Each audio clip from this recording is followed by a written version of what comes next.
യേശുവെ നന്ദി, യേശുവെ സ്തുതി. പരിശുദ്ധ അമ്മ മാതാവ് തിരുക്കുമാരൻ്റെ അടുത്ത് പറഞ്ഞ് എനിക്ക് വേണ്ടി ചെയ്തു തന്നിട്ടുള്ള സാക്ഷ്യങ്ങൾ ഇവിടെ സാക്ഷ്യപ്പെടുത്താനാണ് ഞാനും ഫാമിലിയും വന്നിരിക്കുന്നത്.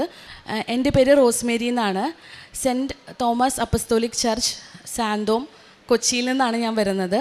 ഞാൻ 8 വർഷമായിട്ട് സലാലയിൽ രജിസ്റ്റേർഡ് നേഴ്സായിട്ട് വർക്ക് ചെയ്തുകൊണ്ടിരിക്കുകയാണ്. എൻ്റെ ആദ്യത്തെ സാക്ഷ്യം എന്ന് വെച്ചാൽ, ഞാൻ ഉടമ്പടി എടുക്കുന്നതിന് മുന്നേ 2019 എനിക്കും ഹസ്ബൻഡിനും ഒരു മോളാണുള്ളത്. അപ്പം മോളുടെ ഡെലിവറിക്ക് ശേഷം എൻ്റെ ചെവിക്കകത്ത് ചെറിയൊരു ഇൻഫെക്ഷൻ പോലെയാണ് സ്റ്റാർട്ട് ചെയ്തപ്പോൾ ഞാനത് പാടെ അങ്ങ് ഇഗ്നോർ ചെയ്ത് വിട്ടായിരുന്നു. വലിയ കാര്യമാക്കിയില്ല. കാരണം എല്ലാ പെൺപിള്ളേരെയും പോലെ കല്യാണത്തിന് ശേഷം ഡെലിവറി കഴിഞ്ഞ് ഉണ്ടാവുന്ന നീരിളക്കോ അങ്ങനെ എന്തെങ്കിലുമൊക്കെ ആയിരിക്കും എന്നോർത്ത് ഞാനത് കാര്യമാക്കിയില്ല. ആ സമയത്ത് എൻ്റെ മമ്മിയാണ് സലാലയിൽ എൻ്റെ കൂടെ ഡെലിവറി കഴിഞ്ഞിട്ട് ഉണ്ടായിരുന്നത്, മമ്മിയും പപ്പയും. പെടുന്നതിന് ഒരു ദിവസം ഞാൻ ഡ്യൂട്ടിക്ക് ജോയിൻ ചെയ്ത ഫസ്റ്റ് ഡേ, അതായത് മോളുടെ ഡെലിവറി കഴിഞ്ഞ് 6th മന്ത് കഴിഞ്ഞപ്പോൾ ഡ്യൂട്ടിക്ക് നിൽക്കുമ്പം ഞാൻ പോലും അറിയാതെ പെയിൻലെസ് ആയിട്ട് എൻ്റെ ചെവിക്കകത്തുനിന്ന് ബ്ലഡ് ഒഴുകാൻ തുടങ്ങി. അതായത് ലെഫ്റ്റ് ഇയറിൽ നിന്നാണ്, കറക്റ്റായിട്ട് പറഞ്ഞു കഴിഞ്ഞാൽ ഇങ്ങനെ ഒറ്റി വീഴുന്ന പോലെ തന്നെ ഒഴുകി വരുമായിരുന്നു. അപ്പോൾ എൻ്റെ കൂടെ വർക്ക് ചെയ്യുന്ന കൊളീഗ്സാണ് ഫസ്റ്റ് അത് കണ്ടത്. അപ്പോൾ അവർ പറഞ്ഞു, റോസിൻ്റെ ചെവിയിൽ നിന്ന് ബ്ലഡ് വരുന്നല്ലോ എന്ന് പറഞ്ഞു. അപ്പോൾ തന്നെ പെർമിഷൻ എടുത്ത് ഞാൻ ഹോസ്പിറ്റലിൽ പോയപ്പോൾ അവർ ആദ്യം എന്താണെന്ന് അവർക്ക് മനസ്സിലായില്ല, ബ്ലീഡിങ് കാരണം കൊണ്ട്. ശരിക്കും പറഞ്ഞാൽ പേടിച്ചു പോയായിരുന്നു. അതിനുശേഷം അവർ ടെസ്റ്റൊക്കെ ചെയ്തു, ENT പോയി ടെസ്റ്റ് ചെയ്തതിന് ശേഷം അവർ വേറൊരു ഹോസ്പിറ്റലിലോട്ട് തന്നെ, അവിടുത്തെ റെപ്യൂട്ടഡ് ആയിട്ടുള്ള ഹോസ്പിറ്റലിലോട്ട് തന്നെ റെഫർ ചെയ്തു. അവിടുത്തെ സ്പെഷ്യലിസ്റ്റിനെ കാണിച്ചപ്പോൾ പുള്ളി പറഞ്ഞു, നമുക്ക് സ്കാനിങ് വേണ്ടി വരും, ഒരു മാസ് ഫോർമേഷൻ ഉണ്ട് ചെവിക്കകത്ത്. മാത്രമല്ല ചെവിക്കകത്ത് ഒരു വലിയ കുഴിയുണ്ട്. ആ കുഴി എൻ്റെ ചെവിയിലത്തെ നമ്മുടെ ഇവിടെയുള്ള ഒരു എല്ലോ ആയിട്ട് കണക്റ്റഡ് ആണ്. ചിലപ്പം എന്തെങ്കിലും ഇഷ്യൂസ് ഉണ്ടായി മരണം വരെ സംഭവിക്കാൻ തക്ക വിധത്തിലുള്ള ഒരു ഇഷ്യൂ ആണതെന്നാണ് പറഞ്ഞത്. അപ്പം ഞാൻ വീട്ടിൽ വന്ന്, എൻ്റെ മമ്മിയായിരുന്നു ഉണ്ടായിരുന്നത്. മമ്മിയുടെ അടുത്ത് ഇത് പറയാനായിട്ട് ബുദ്ധിമുട്ടായിരുന്നു, പേടിച്ചു പോവല്ലോ. അപ്പോൾ അതുകൊണ്ട് ഞാനും ഹസ്ബൻഡും കൂടെ പ്രാർത്ഥിച്ചു. എനിക്ക് മോൾക്ക് 6 മാസമായിട്ടുള്ളൂ. ഇങ്ങനെയൊക്കെ കേൾക്കുമ്പോൾ ആരെപ്പോലെ ഞാനും പേടിച്ചു പോയി. അപ്പോൾ ഹസ്ബൻഡ് എന്നും കളിയൊക്കെ ചോദിക്കും, നീ ഒരു നേഴ്സല്ലേ എന്ന്. പക്ഷേ മാനുഷികമായിട്ടുള്ള രീതിയിൽ ചിന്തിക്കുമ്പം ഞാനും ഒരു മനുഷ്യ സ്ത്രീയാണല്ലോ, അപ്പോൾ എനിക്കും ടെൻഷനായിപ്പോയി. പക്ഷേ എൻ്റെ മമ്മി 6th മന്ത് കഴിഞ്ഞപ്പം എൻ്റെ മമ്മി തിരിച്ച് നാട്ടിലോട്ട് വന്നു. പിന്നെ എൻ്റെ കൂടെ ഈ ഓൾമോസ്റ്റ് ഒരു 6 years ആയിട്ട് എൻ്റെ മദർ ഇൻ ലോയും ഫാദർ ഇൻ ലോയും ആണുള്ളത്. ഇതാണ് എൻ്റെ father in law, mister Peter എന്നാണ് പേര്. അപ്പം അമ്മച്ചി ഇതുപോലെ കാര്യങ്ങൾ, ഞാൻ അമ്മച്ചിയുടെ അടുത്ത് എല്ലാ കാര്യങ്ങളും ഞാൻ തുറന്നു പറയാറുണ്ട്.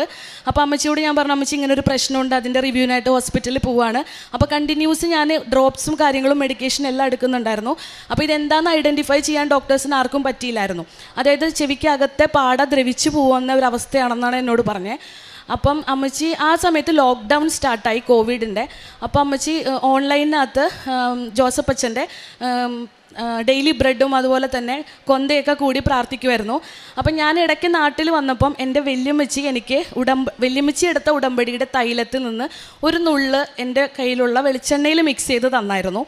അപ്പം അതും ഉപ്പുമായിട്ടാണ് ഞാൻ പോയത്. അപ്പം എൻ്റെ അമ്മച്ചി ഒരു ദിവസം, ഞാൻ ഹോസ്പിറ്റലിൽ നിന്ന് റിവ്യൂ കഴിഞ്ഞ് വന്നപ്പോൾ അമ്മച്ചി എന്നോട് പറഞ്ഞു, മോളെ ചെവിക്കകത്തോട്ട് ഞാനൊരു നുള്ള് തൈലം, നമ്മൾ ഉടമ്പടി എടുത്തിട്ടില്ലെങ്കിലും തൈലം ഞാനൊന്ന് ഇട്ടോട്ടെ എന്ന് പറഞ്ഞു. അപ്പോൾ സത്യം പറഞ്ഞാൽ എൻ്റെ അല്പവിശ്വാസം കാരണം കൊണ്ട്, പിന്നെ ഞാൻ എന്താ പറയുക, നേഴ്സ് ആയതുകൊണ്ടും അത് ഇൻഫെക്ഷൻ കൂട്ടുമോ എന്നൊരു ടെൻഷൻ എനിക്ക് വന്നു. പക്ഷെ അമ്മച്ചി പറഞ്ഞു, പ്രാർത്ഥിച്ചിട്ട് ഞാൻ ചെയ്തോളാം മോളെ എന്ന് പറഞ്ഞ് അമ്മച്ചി എൻ്റെ ചെവിക്കകത്തോട്ട് ഫസ്റ്റായിട്ട് ഒരു തുള്ളി എണ്ണ ഒഴിച്ച് വിശ്വാസ പ്രമാണം ചൊല്ലി പ്രാർത്ഥിച്ചു. ഞാനത് അവിടെ വിട്ടു. ഞാൻ ഡെയിലി ഡ്യൂട്ടിക്ക് പോകുന്നതുകൊണ്ട് ചെവിക്കകത്ത് പഞ്ഞി വെച്ചിട്ടാണ് ഡ്യൂട്ടിക്ക് പോയിക്കൊണ്ടിരുന്നത്. പഞ്ഞി കൂടെ ഇടയ്ക്ക് ചില സമയത്തൊക്കെ ബ്ലഡ് പുറത്തോട്ട് വരുന്ന അത്രയും സിവിയർ ആയിരുന്നു ബ്ലീഡിങ്. പക്ഷെ നാട്ടിൽ ആരെയും വിളിച്ചറിയിച്ചില്ലായിരുന്നു. എൻ്റെ മമ്മിയോടൊക്കെ ഞാൻ നാട്ടിൽ വിളിച്ച് മാറി എന്ന് തന്നെ പറഞ്ഞു, വെറുതെ അവരെ ടെൻഷനാക്കണ്ടല്ലോ എന്ന് ഓർത്തിട്ട്. അതിൻ്റെ ഇടയ്ക്ക് ഒരു ദിവസം ഹോസ്പിറ്റൽ 6 മന്ത് കഴിഞ്ഞിട്ട്, അപ്പോൾ മോൾക്ക് 1 വർഷം വയസ്സ് കഴിഞ്ഞു. 2020 ഡിസംബറൊക്കെ ആകുമ്പോഴത്തേനും 2020 നവംബറിൽ ഞാൻ റിവ്യൂവിന് വേണ്ടിയിട്ട് ഡോക്ടറെ അടുത്ത് പോയപ്പോൾ എനിക്ക് കുറച്ചും കൂടെ മെഡിക്കേഷൻസ് എഴുതി. അപ്പോഴും ഇതെപ്പം മാറുമെന്നോ അല്ലെങ്കിൽ ഇതിന് കറക്റ്റായിട്ടുള്ള ഒരു പ്രോപ്പർ ട്രീറ്റ്മെൻറ്റ് എന്താണെന്നോ ഡോക്ടേഴ്സ് പറഞ്ഞിട്ടുണ്ടായിരുന്നില്ല.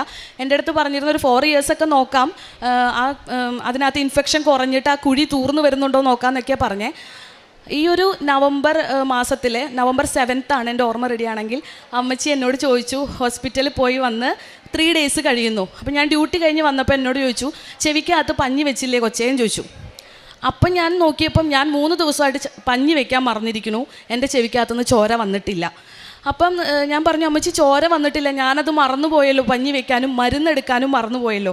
കണ്ടിന്യൂസ് ആയിട്ട് 10 ദിവസമായിട്ട് അമ്മച്ചി അപ്പം എനിക്ക് ചെവിയിൽ ഉടമ്പടിയുടെ തൈലം തേച്ച് തരുന്നുണ്ടായിരുന്നു, വിശ്വാസ പ്രമാണം ചൊല്ലി പ്രാർത്ഥിക്കുമായിരുന്നു. ഞാനും ഹസ്ബൻഡും പിറ്റേന്ന് തന്നെ ഹോസ്പിറ്റലിൽ പോയി. ഡോക്ടർ ചെക്ക് ചെയ്തപ്പോൾ ഇൻഫെക്ഷൻ പാടെ മാറിയിരിക്കുന്നു. പക്ഷേ സ്റ്റിൽ ആ കുഴി അവിടെ ചെറുതായിട്ടുണ്ടായിരുന്നു. ഇൻഫെക്ഷൻ വന്നിട്ട് അവിടുത്തെ സ്കിന്ന് റപ്ചറായി പോയിട്ടുണ്ടായ ഒരു സംഭവമായിരുന്നു അത്. അപ്പം ഡോക്ടർ എന്നോട് പറഞ്ഞു, ഇത് ഭയങ്കരമായിട്ടുള്ളൊരു അത്ഭുതമായിട്ടാണ് ഇരിക്കുന്നത്, 3 days ബിഫോറല്ലേ ഇവിടെ വന്നത്, മെഡിസിൻ ഒന്നും എടുക്കാതെ തന്നെ ഇത്രയും മൊത്തത്തിൽ മാറിപ്പോയല്ലോ എന്ന് പറഞ്ഞു. അപ്പം ഞാൻ പറഞ്ഞു, ഇങ്ങനെ കൃപാസനം, ഞങ്ങളുടെ നാട്ടിൽ കൃപാസനം എന്ന് പറഞ്ഞിട്ടുള്ള ഞങ്ങളുടെ ഒരു ആരാധനാലയമുണ്ട്, അവിടെ നിന്ന് ഞങ്ങളിങ്ങനെ ഉടമ്പടി തൈലം ഒഴിച്ചായിരുന്നു എന്ന് പറഞ്ഞു. പുള്ളി ഒരു അക്രൈസ്തവനാണ്, പുള്ളിക്കും ഭയങ്കരമായിട്ടൊരു മിറാക്കിളായിട്ട് തോന്നി. അത് കഴിഞ്ഞ് എന്നോട് ഡ്രോപ്സും മെഡിക്കേഷനും കണ്ടിന്യൂ ചെയ്യുന്ന അവരവരുടെ ഭാഗത്തുനിന്ന് പറഞ്ഞു. ഞാൻ തിരിച്ച് വീട്ടിൽ വന്നു. പക്ഷേ ഞാൻ പിന്നെ ഡ്രോപ്സ് ഒഴിക്കുകയോ മെഡിക്കേഷൻ എടുക്കുകയോ ചെയ്തില്ല. കറക്റ്റ് 30 ദിവസം ഡേറ്റ് ഇട്ടിട്ട് ഞാനും ഹസ്ബൻഡും കൂടെ പ്രാർത്ഥിച്ചു. 30ാമത്തെ ദിവസം ഞാൻ പോയി റിവ്യൂ എടുത്തപ്പോൾ എൻ്റെ ചെവിക്കകത്ത് അങ്ങനെ ഒരു കുഴി ഇപ്പം ഇല്ല. മാത്രമല്ല ഇപ്പം അത് കഴിഞ്ഞിട്ട് 5 years ആവുന്നു. ഇതുവരെ എൻ്റെ ചെവിയിൽ ഒരു തുള്ളി പോലും ചോര പിന്നീട് വന്നിട്ടുമില്ല. ജസ്റ്റ് ഡോക്ടേഴ്സിന് വരെ ഭയങ്കരമായിട്ട് അതൊരു വിശ്വസിക്കാൻ പറ്റാത്ത ഒരു മിറാക്കിളായിരുന്നു. കാരണം അവർ പലതും പറഞ്ഞ് ഞങ്ങളെ ടെൻഷൻ അടുപ്പിച്ചു. എൻ്റെ മമ്മി ഉള്ളപ്പോഴാണ് പറഞ്ഞത് വലിയൊരു മാസുണ്ട് ചെവിക്കകത്ത്, അതുപോലെ തന്നെ ബയോപ്സി ചെയ്യേണ്ടി വരും, ടെസ്റ്റിന് വിടേണ്ടി വരും. നമുക്കൊക്കെ ഒബ്വിയസ്ലി എല്ലാവർക്കും ടെൻഷനാവുന്ന കാര്യങ്ങൾ പോലെ ഞാനും ടെൻഷനായിരുന്നു. പക്ഷേ എല്ലാവർക്കും അതൊരു മിറാക്കിളായിരുന്നു. മാത്രമല്ല ഇപ്പോൾ ഈ 5 years ആയി, 6 years ആയിട്ട് ഞാനിവിടെ നിൽക്കുന്നു. 6 month കൂടുമ്പോൾ ജസ്റ്റ് ചെവി ഒന്ന് ക്ലീൻ ചെയ്താൽ മാത്രം മതി എന്നാണ് ഡോക്ടർ പറഞ്ഞേക്കുന്നത്. ഇതാണ് എൻ്റെ ഏറ്റവും വലിയ സാക്ഷ്യം. സെക്കൻഡ് വൺ, അപ്പോൾ അതിന് ശേഷം ഞങ്ങൾക്ക് ഉടമ്പടി എടുക്കണമെന്ന് അതിയായിട്ടുള്ള ആഗ്രഹം ഉണ്ടായിരുന്നു, എനിക്കും എൻ്റെ മദർ ഇൻ ലോയ്ക്കും. അപ്പം അപ്പച്ചനും അമ്മച്ചിയും ഞങ്ങളുടെ കൂടെ അവിടെ ആയിരുന്നു. അപ്പം അപ്പച്ചനാണെങ്കിൽ കാറ്ററിങ്ങിൻ്റെ ഒരു ബിസിനസ്സായിരുന്നു. അപ്പം അതിൻ്റെ ഇടയ്ക്ക് ഞങ്ങളതൊന്ന് ചെറുതായിട്ട് ഡ്രോപ്പ് ചെയ്തായിരുന്നു. അപ്പം അപ്പച്ചൻ ഞങ്ങളുടെ കൂടെ സലാലയ്ക്ക് വന്നതിന് ശേഷം പെട്ടെന്ന് വീട്ടിലോട്ട് ഒരു പോസ്റ്റ് വന്നു, ഭയങ്കര ഭീമമായിട്ടുള്ളൊരു തുക ടാക്സ് വരുന്നു എന്ന്. അപ്പം ഞങ്ങൾക്കത് ഭയങ്കര ടെൻഷനായി. നമ്മൾ അത്രയും പ്രതീക്ഷിച്ചിട്ടില്ലായിരുന്നു. ഇനി എന്ത് ചെയ്യുമെന്ന് ആകെ കൺഫ്യൂഷനായി. അമ്മച്ചി കരച്ചിലായി. അപ്പച്ചൻ കോവിഡ് ടൈമാണ്, അപ്പച്ചൻ സലാലയിൽ വിട്ടുപോയി. അപ്പോൾ ഇനി നാട്ടിലോട്ട് വന്നാലേ എന്തെങ്കിലും നമുക്ക് ചെയ്യാനൊക്കത്തുള്ളൂ. അങ്ങനെ എങ്ങനെയൊക്കെയോ പ്രാർത്ഥിച്ച് അപ്പച്ചനെ ഞങ്ങൾ തിരിച്ച് നാട്ടിലോട്ട് കയറ്റി വിട്ടു. ഇവിടെ എനിക്ക് എൻ്റെ ഹസ്ബൻഡിന് ഒരു ചേച്ചിയുണ്ട്. അപ്പം ചേച്ചിയുടെ ഹസ്ബൻഡ് എൻ്റെ അളിയനും അപ്പച്ചനും എല്ലാവരും കൂടെ, പിന്നെ അമ്മച്ചിയുടെ റിലേറ്റീവ്സും എല്ലാവരും കൂടെ ഓഫീസിൽ ചെന്ന് സംസാരിച്ചു. അപ്പോൾ അമ്മച്ചി ഡേറ്റ് ഇട്ട് പ്രാർത്ഥിച്ചായിരുന്നു. 90 days ഞങ്ങൾ പ്രാർത്ഥനയിൽ ഓൺലൈൻ, അതിൻ്റെ ഇടയ്ക്ക് ഓൺലൈനായിട്ട് ഞങ്ങൾ ഉടമ്പടി എടുത്തു. എന്നിട്ട് ഞാനും അമ്മച്ചിയും കൂടെ പ്രാർത്ഥിച്ചു. 90 days ഞാൻ മനസ്സിൽ കരുതിയിരുന്നത്. പക്ഷേ അമ്മച്ചി 30 ദിവസമാണ് പ്രാർത്ഥിച്ചിരുന്നത്. 30 ദിവസമായപ്പോഴത്തേനും ആ കേസ് അസാധുവായി പോയി. അപ്പച്ചൻ ഞങ്ങളുടെ കൂടെ സലാലയിലോട്ട് തിരിച്ചു വരാനും പറ്റി. അത് കഴിഞ്ഞിട്ട് പിന്നെ എനിക്കുള്ള സാക്ഷ്യം, എൻ്റെ അനിയനാണിത്. കരോൾ ജോസഫ് എന്നാണ് പേര്. മെക്കാനിക്കൽ എൻജിനീയറാണ്. അവനെ പാസ് ഔട്ട് ആയതിനു ശേഷം ജോലി കിട്ടാൻ ഇച്ചിരി ബുദ്ധിമുട്ടുണ്ടായിരുന്നു. എക്സ്പീരിയൻസ് 2 years ഇവിടെ കഴിഞ്ഞിട്ട് ഞങ്ങളൊക്കെ പുറത്തായതുകൊണ്ട് അവനും പുറത്ത് വരണമെന്ന് ഭയങ്കരമായിട്ടുള്ള ആഗ്രഹമായിരുന്നു. പക്ഷേ പ്ലേസ്മെൻറ്റുകളൊന്നും നടക്കാത്ത സമയമായിരുന്നു. ഞാൻ ഒമാനിലാണ്, സലാലയിൽ. അപ്പം അവിടെയും ഒമാനൈസേഷൻ കാരണം കൊണ്ട് നമുക്ക് ഒരുപാട് പെട്ടെന്ന് CV ഒന്നും കൊടുത്താൽ ആക്സെപ്റ്റ് ചെയ്യില്ല. അല്ലെങ്കിൽ അവർ GCC എക്സ്പീരിയൻസ് ഉള്ളവരെ മാത്രമേ എടുക്കുന്നുള്ളൂ എന്ന് പറഞ്ഞു. പക്ഷേ എന്നാലും ഞങ്ങൾ ആഗ്രഹത്തിൻ്റെ പുറത്ത് ഞാനിവിടെ വന്നു മാതാവിൻ്റെ അടുത്ത് പ്രാർത്ഥിച്ചു, ഉടമ്പടി പുതുക്കി അച്ഛനെ കണ്ടു. എൻ്റെ അനിയൻ്റെ പാസ്പോർട്ടും കൊണ്ടാണ് ഞാൻ വന്നത്. അച്ഛൻ പറഞ്ഞു, നീ ഒന്നുകൊണ്ടും പേടിക്കണ്ടെന്ന് തോളിൽ തട്ടിയാണ് പറഞ്ഞത്. ധൈര്യമായിട്ടിരിക്കും, നിൻ്റെ ആങ്ങളെ വരും, നിൻ്റെ കൂടെ തന്നെ വരും എന്നും പറഞ്ഞു അച്ഛൻ. ഞാനത് പ്രകാരം തിരിച്ചു പോയി. 2023 ജൂലൈയിൽ ഞാൻ വിസിറ്റ് വിസയായിട്ട് വന്നു. അത് പ്രകാരം ഞാനും അനിയനും കൂടെ തിരിച്ച് നാട്ടിൽ നിന്ന് സലാലയിലോട്ട് പോയി. പക്ഷേ 3 മാസത്തെ വിസിറ്റ് വിസയുടെ കാലാവധി കഴിയാറായിട്ടും ജോലി റെഡി ആയില്ല. ഇതിൻ്റെ ഇടയ്ക്ക് എൻ്റെ ഹസ്ബൻഡിനെ കയ്യിലൊരു പ്രശ്നം വന്നു. അത് ഹസ്ബൻഡും കൂടെ വന്നിട്ട് വലിയൊരു സാക്ഷിയാണ്. ഞങ്ങൾ രണ്ടുപേരും ഒരുമിച്ച് വന്നിട്ട് പറയാൻ വേണ്ടിയിട്ട് ഇരിക്കുകയാണ്. അപ്പോൾ ആ ഒരു ടൈമിൽ എൻ്റെ ബ്രദർ അവിടെ ഉള്ളത് ഞങ്ങൾക്ക് വലിയൊരു ആശ്വാസമായിരുന്നു. കാരണം എനിക്ക് ഡ്രൈവിംഗ് ഒന്നും തന്നെ അറിയില്ല. ഹോസ്പിറ്റലിൽ പോയിട്ടും കാര്യങ്ങൾക്കൊക്കെ ആയിട്ട് ബ്രദർ അവിടെയുള്ളത് വലിയൊരു ഹെൽപ്പായിരുന്നു. പക്ഷേ ജോലി റെഡി ആവാത്തതുകൊണ്ട് അവനും മെൻ്റലി ഭയങ്കര ഡിപ്രസ്ഡ് ആയിരുന്നു. ഞാനും ഭയങ്കര സങ്കടമായിരുന്നു. എന്നും മാതാവിൻ്റെ മുന്നിൽ ഇരുന്നിട്ട് കരഞ്ഞ് ഞാൻ പ്രാർത്ഥിച്ചിട്ടുണ്ട്. എൻ്റെ മുറിക്കകത്ത് ഒരു പ്രെയർ സ്പേസ് ഉണ്ട്, അവിടെ ഇരുന്ന് കരഞ്ഞ് പ്രാർത്ഥിക്കാറുണ്ടായിരുന്നു. 3 മാസം കഴിയാറായപ്പോൾ എൻ്റെ ആങ്ങൾ എന്നോട് ചോദിച്ചു, പ്രാർത്ഥിക്കുന്നുണ്ട്, എല്ലാം റെഡിയാണ്, പക്ഷേ കൊടുക്കുന്നിടത്തൊക്കെ റിജക്ഷനാണ്. നമുക്കൊരിക്കലും, അവൻ മെക്കാനിക്കൽ എഞ്ചിനീയറാണ്, പക്ഷേ വേറൊരു ഫീൽഡിൽ നിന്നാണ് അവന് ഓഫറൊക്കെ വരുന്നത്. പക്ഷേ അവനതിൽ എക്സ്പീരിയൻസ് ഇല്ലാത്തതുകൊണ്ട് പോയി അങ്ങ് ചെയ്യാനുള്ള ഒരു കോൺഫിഡൻസും ഇല്ല. അങ്ങനെ പ്രാർത്ഥിച്ചിരിക്കുമ്പോൾ ഒരു ദിവസം ഞാൻ ഡ്യൂട്ടി കഴിഞ്ഞ് വന്നു. ഞാൻ എൻ്റേതായ രീതിയിൽ അന്വേഷിക്കുന്നുണ്ട്, ഹസ്ബൻഡ് രീതിയിൽ അന്വേഷിക്കുന്നുണ്ട്. ഞങ്ങളുടെ ചർച്ചിൽ സെൻറ്റ് സേവിയേഴ്സ് ചർച്ചാണ്, ഫ്രാൻസിസ് സേവിയർ ചർച്ചാണ് സലാലയിലത്തെ. അവിടെയുള്ള യൂത്തിലെല്ലാം പറഞ്ഞു, എല്ലാവരുടെ അടുത്തും എല്ലാവരും ഒമാൻ മുഴുവൻ അവൻ്റെ CV പോയി. പക്ഷേ ജോലിയൊന്നും റെഡി ആയില്ല. 3 months ആവാൻ കുറച്ച് ദിവസം മാത്രം ബാക്കിയിരിക്കുമ്പോൾ ഒരു ദിവസം ഡ്യൂട്ടി കഴിഞ്ഞ് വന്നപ്പോൾ അവൻ എന്നോട് ചോദിച്ചു, ഭയങ്കര വിഷമിച്ച് ചോദിച്ചു, ഇനി എന്താ ചെയ്യുക, പ്രാർത്ഥിച്ചില്ല, ഇത്രയും പ്രാർത്ഥിച്ചിട്ട് ഒന്നും ആയില്ലല്ലോ, എനിക്ക് ദേഷ്യം വരികയാണെന്ന് പറഞ്ഞു. പക്ഷെ എനിക്കെന്തോ ഭയങ്കരമായിട്ട് സങ്കടം വന്നു. അവൻ അതും പറഞ്ഞ് റൂമിൽ നിന്ന് ഇറങ്ങിപ്പോയി. പക്ഷെ ഞാൻ മാതാവിൻ്റെ അടുത്ത് കരഞ്ഞ് ജസ്റ്റ് ഒന്നിങ്ങനെ പറഞ്ഞേ ഉള്ളൂ, അമ്മേ അവൻ്റെ വിശ്വാസത്തിന് തട്ടം വരുന്ന രീതിയിൽ നീ പ്രവർത്തിക്കരുത്, ഇനിയും പരീക്ഷിക്കല്ലേ അമ്മേ, എൻ്റെ കൂടെ തന്നെ ഉണ്ടാവണം, കാരണം എൻ്റെ ആങ്ങളെ ഞാൻ അങ്ങനെ ഇതാക്കിയിട്ടാണ് ഇവിടെ കൊണ്ടുവന്നത്. അപ്പം ഒരു ജോലി അത് അവന് അത്യാവശ്യമാണ്, ഞങ്ങളുടെ ഫാമിലിക്ക് ഓൾമോസ്റ്റ് അത്യാവശ്യമാണ് എന്ന് പറഞ്ഞ് പ്രാർത്ഥിച്ചു. വിത്തിൻ 2 seconds അവൻ തിരിച്ച് എൻ്റെ റൂമിൽ വന്നിട്ട് പറഞ്ഞു ജോലി കിട്ടിയെന്ന്. അപ്പം ഞാൻ ചോദിച്ചു അതെങ്ങനെ, ഇപ്പോഴല്ലേ നീ ഇറങ്ങിപ്പോയത്? അപ്പോൾ പറഞ്ഞു ഞങ്ങൾ മുന്നേ അപ്ലൈ ചെയ്തിട്ടുണ്ടായിരുന്ന ഒരു കമ്പനിയിൽ നിന്ന്, മസ്കറ്റിൽ നിന്ന്, അതായത് ഞാൻ സലാലയിലാണുള്ളത്, ഞാൻ എൻ്റെ ക്യാപിറ്റലാണ് ഒമാൻ്റെ മസ്കറ്റിൽ നിന്ന് ഒരു റെപ്യൂട്ടഡ് ആയിട്ടുള്ള ഒരു കമ്പനിയിൽ നിന്ന് അവനൊരു കോള് വന്നു. നമ്മളറിയുന്ന ഒരു ടീമിൻ്റെയാണ്. പെട്ടെന്ന് അന്ന് തന്നെ കയറി മസ്കറ്റിലോട്ട് വരൂ, വിത്തൗട്ട് ഇൻ്റർവ്യൂ അവന് ജോലി റെഡിയായെന്ന് പറഞ്ഞു. അപ്പോൾ പിന്നെ എൻ്റെ കൺസേൺസ് കൂടുതൽ, അവൻ അവിടെ ചെന്ന് കഴിഞ്ഞാൽ അവൻ്റെ അക്കോമഡേഷൻ എങ്ങനെയാവും, ഫുഡ് എങ്ങനെയാവും, എല്ലാ ചേച്ചിമാർക്കും ഉള്ള പോലെ തന്നെ എനിക്കും ഭയങ്കര ടെൻഷനായിരുന്നു. അപ്പം അപ്പച്ചനും അമ്മച്ചിയും എൻ്റെ കൂടെ അവിടെ ഉണ്ടായിരുന്നു. അപ്പോൾ അമ്മച്ചി പറഞ്ഞു മോളെ എല്ലാം റെഡിയാവും, മാതാവിന് വിട്ടുകൊടുക്ക്, അമ്മ അവിടെ എല്ലാം ക്രമീകരിക്കും എന്ന് പറഞ്ഞു. അത് പ്രകാരം ഞാൻ മാതാവിൻ്റെ അടുത്ത് കരഞ്ഞ് പ്രാർത്ഥിച്ചു. കാര്യം വലിയ കുട്ടിയായെങ്കിലും നമുക്ക് അവൻ ഇപ്പോഴും ചെറിയ കുട്ടി തന്നെയാണ്.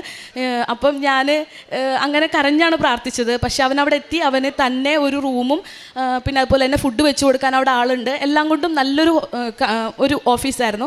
പക്ഷേ കുറച്ച് നാൾ കഴിഞ്ഞപ്പം ജോലിക്കകത്ത് അവന് ചെറിയ സ്ട്രെസ്ഫുള്ളായിട്ട് എനിക്ക് തോന്നി. എൻ്റെ അടുത്ത് ഇടയ്ക്കിടയ്ക്ക് ലീവിന് വരാറുണ്ട്. അപ്പം ഞാൻ കാര്യം ചോദിച്ചപ്പം ഇഷ്യൂസ് ഒന്നും ഇല്ല എന്ന് തന്നെയാണ് പറഞ്ഞത്.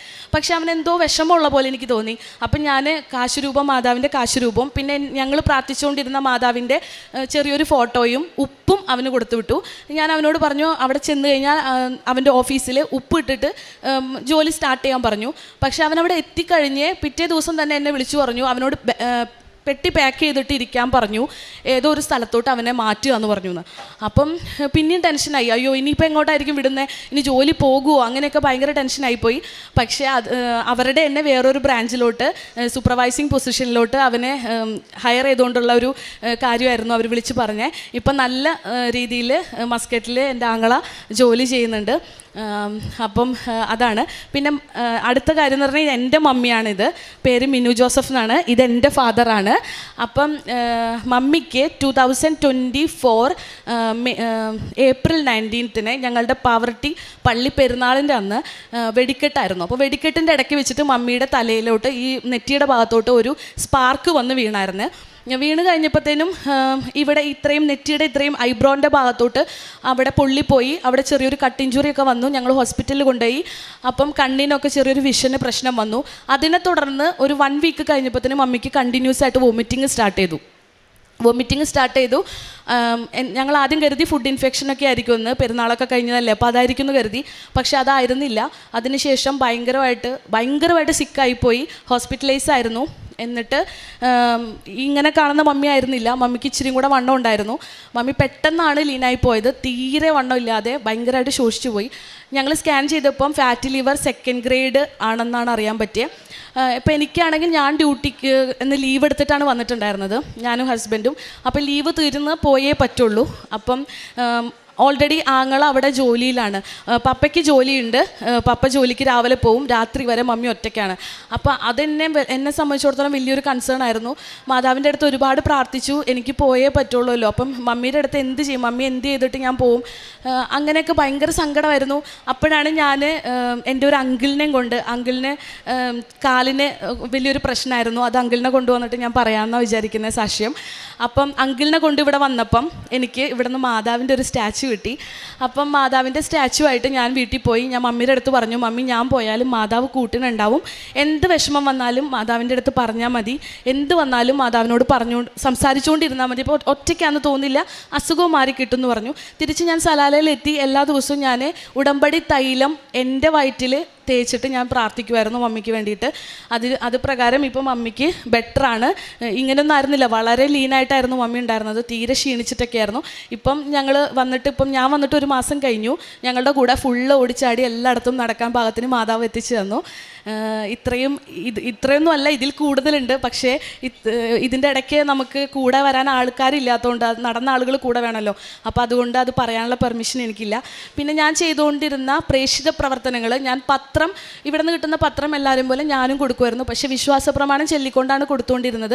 പിന്നെ അത് വാങ്ങുമ്പം ഫേസിൽ അത് താല്പര്യമില്ലാത്ത എക്സ്പ്രഷൻ കാണിക്കുന്ന ആർക്കും അത് കൊടുക്കാറില്ലായിരുന്നു. പിന്നെ ഇവിടെ നിന്ന് ഞാൻ തിരിച്ച് സലാലയിൽ പോകുമ്പം എങ്ങനെയായാലും പത്രം മിച്ചം വരാറുണ്ട്. അത് സലാലയിൽ കൊടുക്കാനായിട്ട് ഞാൻ മാറ്റി വെച്ചിട്ട് അവിടെ കൊടുക്കാറുണ്ട്. അവിടെ ഒരുപാട് പേര് ഈ പത്രം കിട്ടാനായിട്ട് കാത്തിരിക്കുന്നവരുണ്ട്, അവർക്കൊക്കെ കൊടുക്കാറുണ്ട്. മാത്രമല്ല, ഒരു പ്രേക്ഷിത പ്രവർത്തി എന്ന് പറഞ്ഞു കഴിഞ്ഞാൽ എൻ്റെ ഒപ്പം വർക്ക് ചെയ്യുന്ന കുറച്ച് സ്റ്റാഫിനൊക്കെ ഇഷ്യൂസ്, എല്ലാവർക്കും ഫാമിലി ഇഷ്യൂസ് ഉണ്ടാവുമല്ലോ. അതിലൊരു സ്റ്റാഫിനെ ഹസ്ബൻഡ് ഇച്ചിരി ഡ്രിങ്ക്സ് ഒക്കെ കഴിക്കുന്ന ആളായിരുന്നു. അവരുടെ ബിസിനസ്സിൽ ഒരു ലോസ് പറ്റിയപ്പം ഡിവോഴ്സിൻ്റെ വക്കിൽ വരെ എത്തിയതായിരുന്നു. അപ്പം ഞാൻ എൻ്റെ കഴുത്തിൽ കാശുരൂപം, മാതാവിൻ്റെ കാശുരൂപം എപ്പോഴും ഉടമ്പടി കാശുരൂപം ഉണ്ടാവും. അപ്പോൾ കാശുരൂപം കണ്ടിട്ട് ചേച്ചി എന്നോട് ചോദിച്ചു, എന്താണ് ഇങ്ങനെ എന്താണ് ഇത്, മാതാവിൻ്റെ കാശുരൂപമാണോ? ഞാൻ ഒരുപാട് സ്ഥലത്ത് കണ്ടിട്ടുണ്ട്.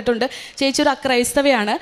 അപ്പം ഞാൻ നമ്മുടെ ഉടമ്പടി പ്രാർത്ഥനയും അതുപോലെ തന്നെ ഉപ്പും കൊടുത്തിട്ട് പറഞ്ഞു, ചേട്ടന് കൊടുക്കുന്ന ഫുഡിനകത്ത് ഇട്ടിട്ട് വിശ്വാസ പ്രമാണം ചെല്ലണം. വിശ്വാസ പ്രമാണം സഹിതം ഞാൻ എഴുതി കൊടുത്തിരുന്നു.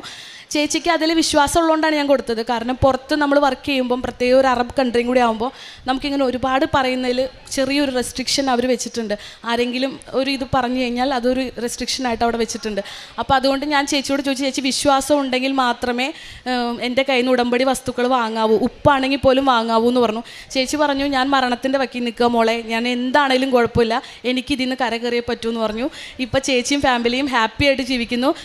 പിന്നെ അതുപോലെ തന്നെ എല്ലാ ദിവസവും ഉടമ്പടി ധ്യാനം ചേച്ചി ഷെയർ ചെയ്യുന്നത് കണ്ടിട്ട് എൻ്റെ കൂടെ വർക്ക് ചെയ്യുന്ന കുറച്ച് കൊളീഗ്സ് ചോദിച്ചു, ഈ കുട്ടി മതം മാറിയോ? അങ്ങനെയൊക്കെ വളരെ പരിഹസിച്ചിട്ട് ചോദിച്ചു. അപ്പം ഞാൻ പറഞ്ഞു, അങ്ങനെ ദൈവത്തിൽ വിശ്വസിക്കാൻ മതം, ജാതി അങ്ങനെയൊന്നും ഇല്ലല്ലോ, ഒക്കെ നമ്മുടെ വിശ്വാസമാണ്, ഇത് അമ്മ മാതാവാണെന്ന് പറഞ്ഞിട്ട് അവിടെയും ഞാൻ പറഞ്ഞു. പിന്നെ ഞാൻ ചെയ്ത കാരുണ്യ പ്രവർത്തികൾ എന്ന് വെച്ചാൽ, ഞാൻ വർക്ക് ചെയ്യുന്ന സ്ഥലത്ത് ക്ലീനേഴ്സ് ആദ്യമായിട്ട് ഞാൻ വർക്ക് ചെയ്യാൻ കയറിയതിന് ശേഷം മനസ്സിലാക്കിയത്, ബ്രെഡ് മാത്രം കഴിച്ചിട്ടാണ് അവർ ഡ്യൂട്ടിക്ക് വന്നുകൊണ്ടിരുന്നത്. അപ്പം ഒക്കെ എൻ്റെ അനിയൻ്റെ പ്രായമുള്ള കുട്ടികളായിരുന്നു, ഒരുമാതിരിപ്പെട്ട എല്ലാവരും. അപ്പോൾ അവരോട് ചോദിച്ചപ്പോൾ പറഞ്ഞു, ഇല്ല സിസ്റ്ററെ, ഞങ്ങൾ ബ്രെഡ് കഴിച്ചു എന്ന് പറഞ്ഞു, ഭയങ്കര അഭിമാനത്തിൽ പറഞ്ഞു. പക്ഷെ ഞാൻ കൊണ്ടുവരുന്ന ഫുഡ് പോലും കഴിക്കാൻ സമയമില്ലാതെ ആയെങ്കിലും തിരിച്ചു കൊണ്ടുപോകലാണ് പതിവ്. അന്ന് എനിക്ക് തോന്നി, നമ്മൾ ഇത്രയും ലാവിഷായിട്ട് ഫുഡ് കഴിക്കുമ്പോൾ നമ്മുടെ കൂട്ടത്തിലുള്ളവരെ ഒന്നും കഴിക്കാതിരിക്കുന്നത് മോശമല്ലേ. അപ്പം ഞാൻ പോയി അമ്മച്ചിയുടെ അടുത്ത് പറഞ്ഞു, അമ്മച്ചി ഇങ്ങനെയുള്ള എല്ലാ കാര്യത്തിനും കട്ട സപ്പോർട്ടാണ്. അപ്പോൾ അമ്മച്ചി പറഞ്ഞു, മോളെ നമുക്ക് എല്ലാ വെനസ്ഡേയും നമ്മൾ ഒരാഴ്ച എങ്ങനെയാണോ ഫുഡ് കഴിക്കുന്നത് ആ എല്ലാ വിഭവങ്ങളും കൂടെ നമുക്ക് അവർക്കുള്ള ഒരു ഭക്ഷണം റെഡിയാക്കി കൊടുക്കാം. അപ്പോൾ നമ്മൾ കൊടുക്കുമ്പം ഇപ്പോൾ ഒരു നേരത്തെ ഭക്ഷണം എന്നുള്ള രീതിയിലല്ല, അവർക്ക് ഫ്രിഡ്ജിൽ വെച്ചിട്ട് അവരുടെ ഇഷ്ടാനുസൃതം ചൂടാക്കി കഴിക്കാൻ പാകത്തിനുള്ള അത്രയും ക്വാണ്ടിറ്റി നമുക്ക് കൊടുക്കാം. കാരണം അവർക്ക് 12 hours അല്ലെങ്കിൽ 14 hours ഒക്കെ ഡ്യൂട്ടിയാണ്. തിരിച്ച് വീട്ടിലെത്തി ഉറങ്ങി തിരിച്ച് പിന്നെയും ഡ്യൂട്ടിക്ക് പോകാൻ പറ്റുന്ന പാകത്തിന് ക്ലീനേഴ്സിൻ്റെ ഡ്യൂട്ടിയാണ്. അപ്പം അങ്ങനെ കൊടുക്കാറുണ്ടായിരുന്നു. അതാണ് ഒരു കാരുണ്യ പ്രവൃത്തി. പിന്നെ ഞാൻ വെക്കേഷന് നാട്ടിൽ വരുമ്പോൾ ഇവിടെ മമ്മിയും ഞാനും കൂടെ, അനിയനും കൂടെ ഗുരുവായൂർ, ചാവക്കാട്, അവിടെയൊക്കെ ബസ് സ്റ്റാൻഡിലും അവിടെയൊക്കെ കാണുന്ന ഭക്ഷണം കഴിക്കാതെ കിടക്കുന്നവർക്ക് ഭക്ഷണപ്പൊതികൾ വിതരണം ചെയ്യാറുണ്ട്. പിന്നെ രോഗികളെ സന്ദർശിക്കാറുണ്ട്. നമ്മളെക്കൊണ്ട് കഴിയുന്ന രീതിയിൽ മെഡിസിനായിട്ട്, ഞാൻ ഒരു മെഡിക്കൽ പ്രൊഫഷൻ ആയതുകൊണ്ട് തന്നെ നമ്മളെക്കൊണ്ട് പറ്റുന്ന രീതിയിൽ മെഡിസിൻസ് അവർക്ക് കൊടുക്കാൻ ട്രൈ ചെയ്യാറുണ്ട്. അതുപോലെ തന്നെ അതിൻ്റെ എക്സ്പെൻസ് എങ്ങനെയാണെന്ന് വെച്ച് കഴിഞ്ഞാൽ അത് മീറ്റ് ചെയ്യാൻ ഹെൽപ്പ് ചെയ്യാറുണ്ട്. ഇത്രയൊക്കെയാണ് ഞാൻ കാരുണ്യ പ്രവർത്തികൾ ചെയ്യാറ്. പിന്നെ ഉടമ്പടി എടുത്തതിന് ശേഷം എനിക്കുണ്ടായ മാറ്റം എന്താണെന്ന് വെച്ച് കഴിഞ്ഞാൽ, മുന്നേ നമ്മൾ പള്ളിയിൽ പോവും, എല്ലാവരെയും പോലെ പള്ളിയിൽ പോയി പ്രാർത്ഥിക്കും, ഞായറാഴ്ച ദിവസം കുർബാനയ്ക്ക് പോകും, അല്ലെങ്കിൽ ഒരു കുടുംബ പ്രാർത്ഥനയിൽ കൂടും. അത്രയല്ലാതെ ഉടമ്പടി എടുക്കുന്നതിന് മുന്നേ തന്നെ, എൻ്റെ ആ ചെവി സൗഖ്യപ്പെട്ടതിന് തൊട്ട് നമുക്ക് എന്തുണ്ടെങ്കിലും അമ്മ മാതാവ് കൂടെ ഉണ്ടെന്നുള്ള വലിയൊരു ധൈര്യം എനിക്കുണ്ടായി. എന്ത് വന്നാലും നേരിടാനുള്ള ധൈര്യമുണ്ട്. എത്രയൊക്കെ തടസ്സങ്ങൾ, എന്തൊക്കെ കാര്യങ്ങൾ വന്നാലും നെവർ മൈൻഡ്, അതൊക്കെ നടക്കേണ്ട സമയത്ത് അമ്മ നടത്തി തരും. ഇതിലും എന്തോ ബെറ്റർ ആയിട്ടുള്ളത് എനിക്ക് കിട്ടാൻ വേണ്ടിയാണ് എന്നെക്കൊണ്ട് വെയിറ്റ് ചെയ്യിപ്പിക്കുന്നതെന്നുള്ള പൂർണ്ണമായിട്ടുള്ള ബോധ്യം എനിക്ക് വന്നു. അതുപോലെ തന്നെ എന്ത് പ്രശ്നം വന്നാലും നമുക്കിങ്ങനെ പ്രാർത്ഥിക്കുന്ന ഒരു ഫോർമലായിട്ടുള്ളൊരു പ്രെയർ അല്ലാതെ നമ്മൾ എങ്ങനെ സ്വന്തം അമ്മയോട് എങ്ങനെയാണ് പറയുക, അല്ലെങ്കിൽ ഞാനിപ്പോൾ മമ്മിയോട് എങ്ങനെയാണ് പറയുക, അതിനുപരി എൻ്റെ അമ്മച്ചിയോട് എങ്ങനെയാണ് പറയുക, അതുപോലെ ഞാൻ അമ്മ മാതാവിൻ്റെ അടുത്ത് ചിലപ്പോൾ ഒരു 5 മിനിറ്റ്സ് ആയിരിക്കും. അങ്ങനെ കാര്യങ്ങൾ പറഞ്ഞ് പോകാൻ തുടങ്ങി. മാത്രമല്ല, ഞാൻ എൻ്റെ കൂടെയുള്ള എല്ലാവരുടെ അടുത്തും പറയാറുണ്ട്, നമ്മൾ വർക്ക് ചെയ്യുന്ന സ്പേസിൽ പ്രത്യേകിച്ച് നഴ്സസും ഡോക്ടേഴ്സും നമ്മൾ ഒരു ജീവൻ വെച്ച് കളിക്കുന്ന കളിയാണ്. അപ്പം നമ്മൾ, എന്നെ സംബന്ധിച്ചിടത്തോളം, ഞാൻ ഉടമ്പടി വസ്തുക്കൾ കൊണ്ടുപോയി എൻ്റെ ക്യാബിനിൽ വെച്ചായിരുന്നു. അറബ് കൺട്രി ആയതുകൊണ്ട് അവിടെ അതൊന്നും പെർമിറ്റഡ് അല്ല.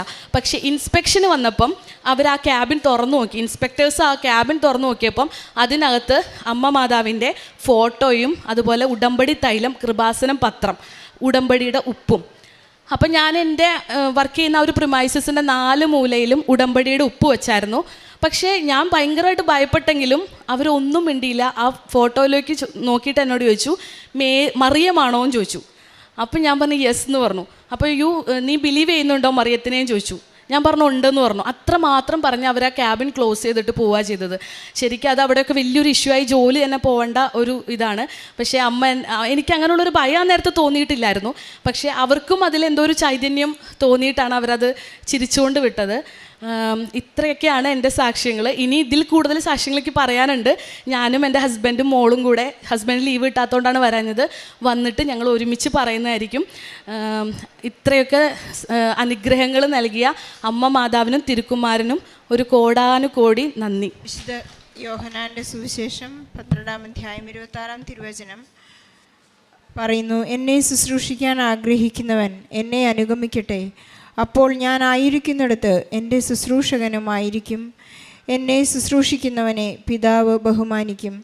റോസ്മേരി എന്ന സഹോദരി തൻ്റെ കുടുംബവുമൊത്ത് വന്ന് നമ്മുടെ മുൻപിൽ പങ്കുവച്ച ഒരു വലിയ ജീവിത സാക്ഷ്യമാണ്. തൻ്റെ കുടുംബത്തിനും തനിക്കും ലഭിച്ച എല്ലാ അനുഗ്രഹങ്ങൾക്കും നന്മകൾക്കും കൃപകൾക്കുമൊക്കെ നന്ദി പറഞ്ഞ് ദൈവത്തെ മഹത്വപ്പെടുത്തിയ ഒരു വലിയ ജീവിത സാക്ഷ്യമാണ് നമ്മൾ കേട്ടുകൊണ്ടിരുന്നത്. റോസ്മേരിക്ക് തൻ്റെ ചെവിയിലുണ്ടായ ഒരു പഴുപ്പ് മൂലമാണ് പരിശുദ്ധ അമ്മയിലേക്ക് ഓടിയെടുത്തത്. പരിശുദ്ധ അമ്മ പറഞ്ഞ എല്ലാ കാര്യങ്ങളും കൃത്യമായി റോസ്മേരി അനുസരിക്കുമായിരുന്നു. പരിശുദ്ധ അമ്മയുടെ പിന്നെ ഈ കുടുംബത്തെ കൂട്ടിച്ചേർത്തുകൊണ്ടുള്ള ഒരു വലിയ ജീവിതം, ഒരു സുവിശേഷ വേലയാണ്. ഈ കുടുംബത്തെ കൂട്ടിച്ചേർക്കുന്ന റോസ്മേരിയുടെ ഒരു സുവിശേഷ വേലയാണ് ഈ സാക്ഷ്യത്തിൻ്റെ ഏറ്റവും വലിയ മനോഹാരിത. റോസ്മേരി പറയുകയാണ്, ഞാൻ എല്ലാ കാര്യങ്ങളും അമ്മയോട് ചോദിക്കുന്നു. എൻ്റെ അമ്മായിയമ്മ എന്ന് ശബ്ദിക്കാൻ ആൾക്ക് ഇഷ്ടമില്ല, എൻ്റെ മമ്മി, എൻ്റെ അമ്മച്ചി എന്ന് 2 വാക്കുകളാണ് ഉദ്ദേശിക്കുന്നത്. ആ കുടുംബത്തെ അത്രമാത്രം കൂട്ടിച്ചേർക്കുന്ന ഒരു വലിയ സഹോദരി സ്നേഹമാണ് റോസ്മേരിക്കുള്ളത്. നമുക്ക് ദൈവത്തോട് നന്ദി പറയാം. വൈദ്യശാസ്ത്രം അത്ഭുതപ്പെടുത്തുന്ന സൗഖ്യങ്ങളും സാധ്യതകളുമാണ് ഇന്ന് ഇവരുടെ കുടുംബത്തിന് നൽകിയിട്ടുള്ളത്. സഞ്ചാരി മാതാവ് അവരുടെ എല്ലാ ആവശ്യങ്ങളിലേക്കും ഫ്രാക്ഷൻ ഓഫ് സെക്കൻഡ്, ഒരു സെക്കൻഡ് കൊണ്ട് പരിശുദ്ധ അമ്മ സഹോദരൻ്റെ ജോലിയുടെ കാര്യം തിരിഞ്ഞു നോക്കുമ്പോഴത്തേനും സഹോദരൻ തിരിച്ചു വന്ന് പറയുകയാണ്, ചേച്ചി എനിക്ക് ജോലി കിട്ടി. അമ്മ അവിടെ ഇടപെടുന്ന തൻ്റെ ഉടമ്പടി വസ്തുക്കളുടെ ഉപയോഗത്താൽ എവിടെയൊക്കെ താൻ പരിശുദ്ധ അമ്മയെ പരിചയപ്പെടുത്തുവാൻ സാധിച്ചോ അതെല്ലാം ഈശോയിൽ നിന്ന് അനുഗ്രഹം പ്രാപിച്ചതായി സാക്ഷ്യപ്പെടുത്തുന്നു.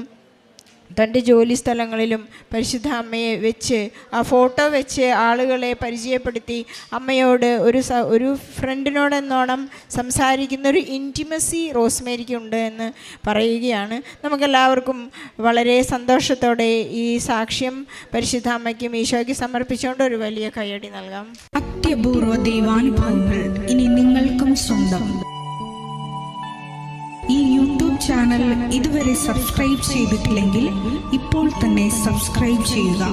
ഈ വീഡിയോ ഇപ്പോൾ തന്നെ നിങ്ങളുടെ സുഹൃത്തുക്കൾക്ക് ഷെയർ ചെയ്തുകൊണ്ട് കർത്താവിൻ്റെ പ്രേക്ഷിതരാകുക.